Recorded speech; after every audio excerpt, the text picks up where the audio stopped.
η οποία έχει αυτή την τόσο χαρακτηριστική και μοναδική σε ολόκληρη την Ορθοδοξία προσωνυμία.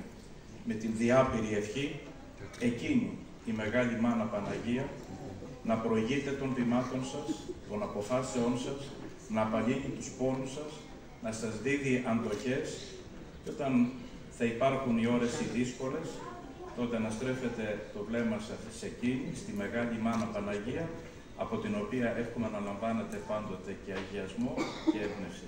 Να ζήσετε, να πετύχετε και να αφήσετε σε αυτή την πόλη ένα ισχυρό και ευλογημένο αποτύπωμα.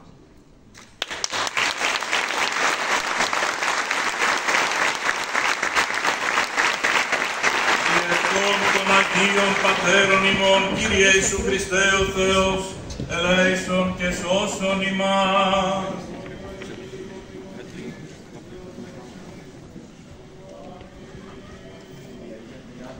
Να σας σκεπάζει και να σας φωτίζει, να είστε ενωμένοι, να είστε σύγχρονοι, να έχετε σπλάχνα εκτιμών και κατανοήσεως, έτσι ώστε αυτή η πόλη που όλοι αγαπούμε και στην οποία όλοι κατοικούμε, να πάρει την θέση που της αξίζει.